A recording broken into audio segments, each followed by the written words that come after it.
Blood and Water is a political thriller set in Guatemala. Hi, I'm Gayla Kraetsch Hartsough, and I am the screenwriter of this feature film. I also spent time in Guatemala doing firsthand research. I really like to tackle sort of societal issues and create powerful, incredible characters in challenging situations. And I'm especially drawn to strong, smart female characters.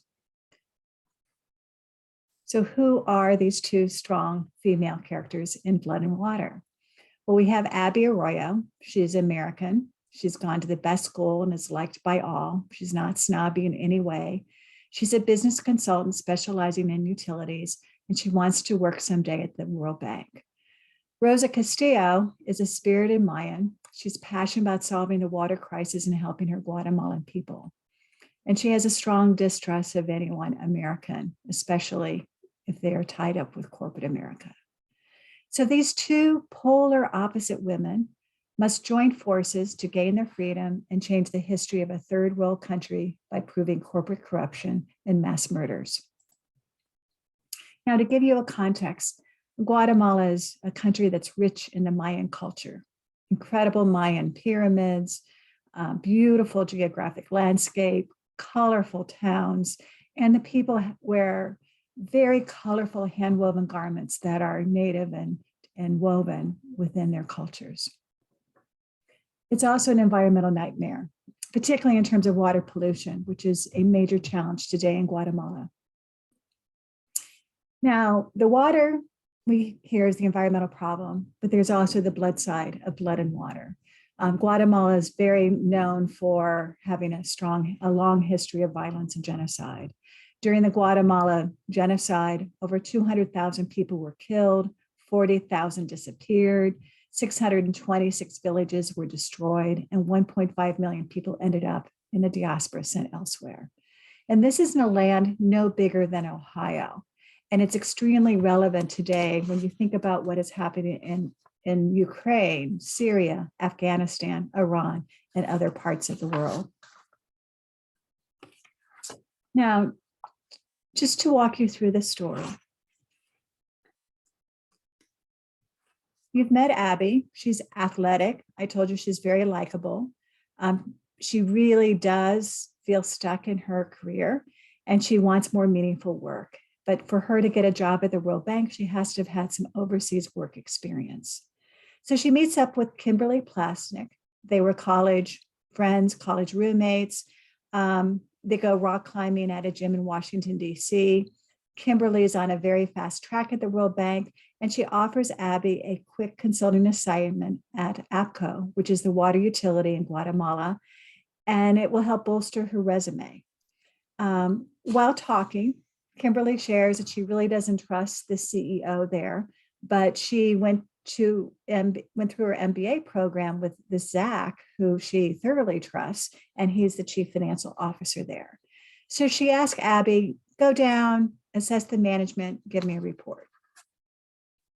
Now, Rosa is married to Tavo, and he is the mastermind behind the H2O movement.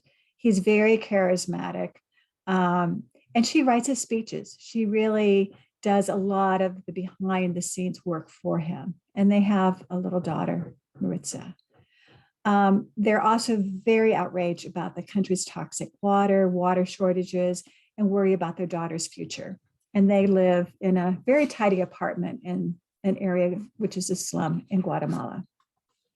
Now, Tavo and Rosa's brother Cesar had been working really hard to try to get a meeting with Nunez, the CEO of APCO, but they could never get the meeting. So they decided they would sneak into his estate to talk. Well, it doesn't go well. Cesar becomes enraged, and he draws a gun. And during the fight and the struggle, the gun goes off and Cesar accidentally kills Nunez. Now, Abby flies in the next morning, and that's when she learns that Nunez is murdered. She's very upset. She calls Kimberly. Kimberly calms her down, tells her everything will be fine.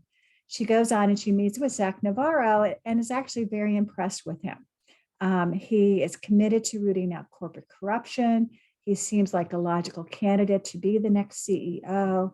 And he even gives Abby some financial data that she analyzes and is able to uncover a money laundering scheme that confirms Kimberly's suspicion that Nunez was dirty.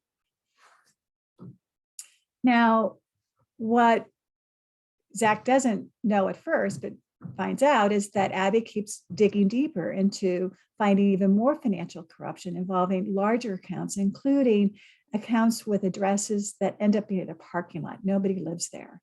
And when she looks even further, she finds out these addresses are customer accounts with names of dead or missing persons. And the dollar amount is huge. It's in the millions and millions of dollars. So she goes back to the hotel room. Her hotel overlooks the Central Plaza. Tavo and Rosa are holding a peaceful protest outside that goes into the night. And in the evening hours, Captain Angel arrives with his militia.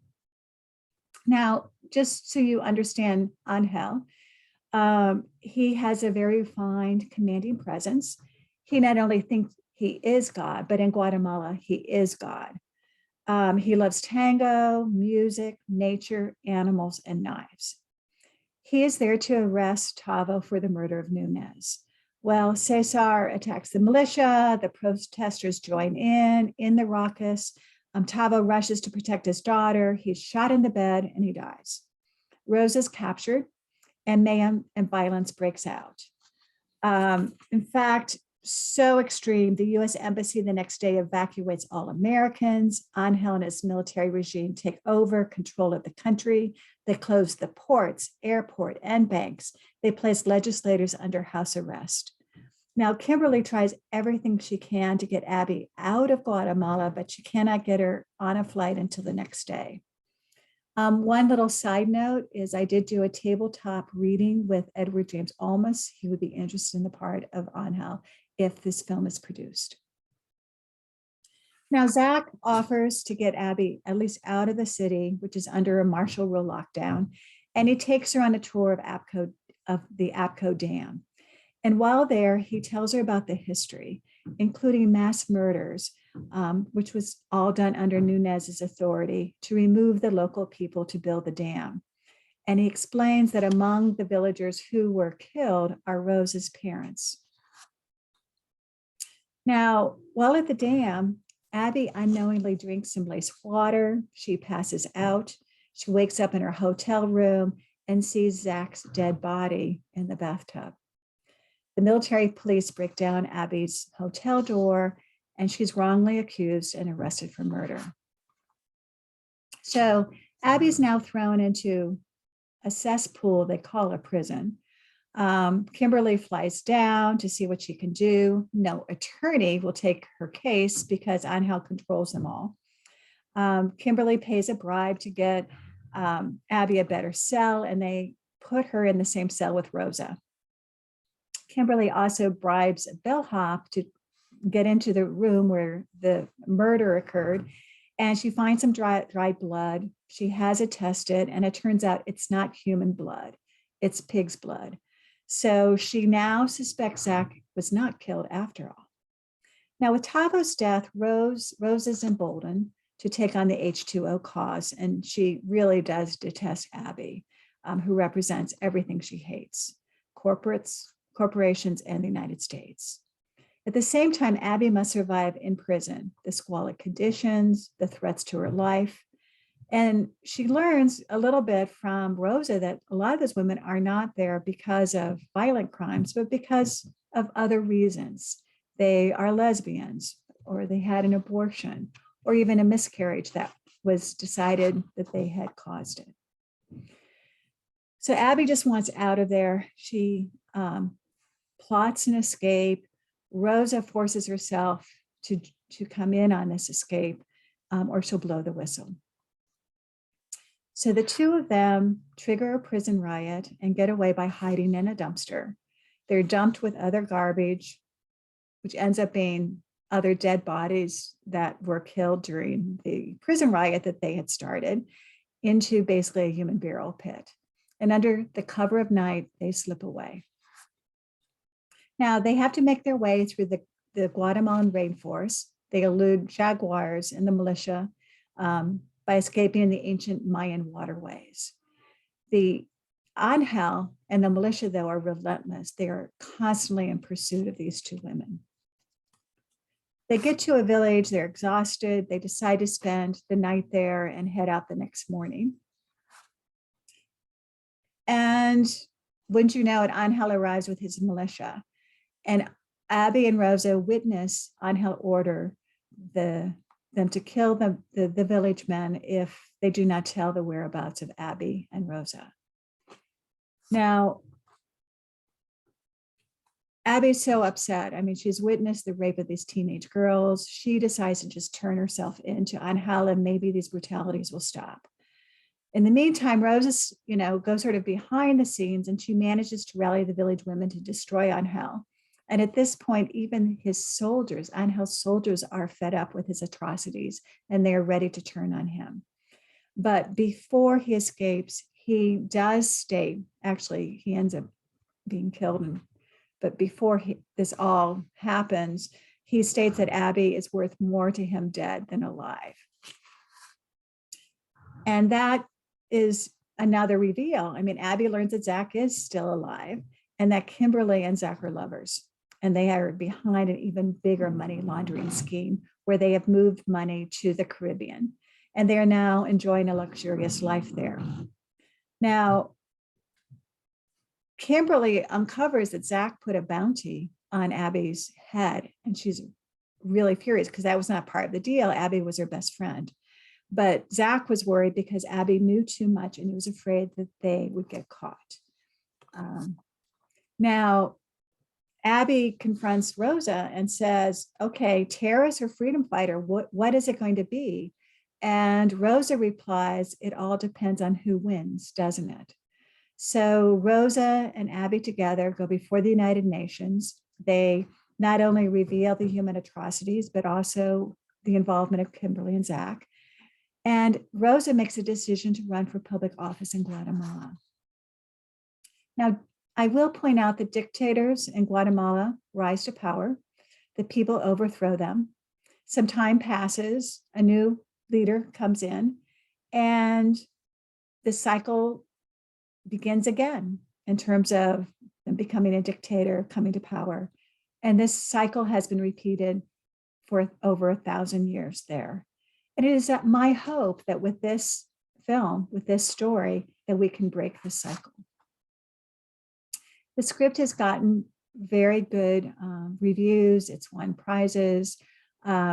This is a review from Coverfly that was very impressed with how the story constantly seemed to turn and not being clear in terms of who to trust. They called it perfect confusion until the bitter end. They enjoyed how the characters were insanely impressive, with each of them with true convictions in their beliefs and very unique voices. They even thought Angel was a very well fleshed out protagonist that had kind sides to him as well. And lastly, they liked the tone and the pacing, and they felt it was extremely dark and captivating. A simple read, which I hope you find it to be as well. Now, political thrillers do very well at the box office. I particularly like political thrillers that have a social issue that they are dealing with as well, such as Sicario, Argo, The Constant Gardener, Blood Diamond, Munich, and Babel, just to name a few. I also feel it will be very attractive to American audiences and an important segment of the American population often ignored, the Latino population.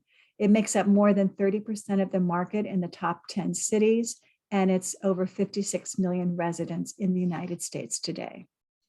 Similarly, it will do well overseas, including Europe and South America. Now, as background, I teach international public policy at the University of Southern California. I've written several award-winning feature short film screenplays and TV pilots. My 3 short films have screened at more than 50 festivals and have won audience and Best in the Fest awards. 3 of my feature scripts have been optioned, and CAA has given recommend to 2 of my scripts. I own the rights to the script. It did place in the top 15% in Nichols. And as I said, it has been among the top 5 or top 10 in other screenwriting competitions. So I just want to end on a note. Here's my contact information. This scene I thought was a good one to end on. It gives you an idea of the lush landscape of Guatemala. It was also the opening scene in the first Star Wars. And I hope you have a good day. And I hope you reach out and we can talk about Blood and Water further. Bye.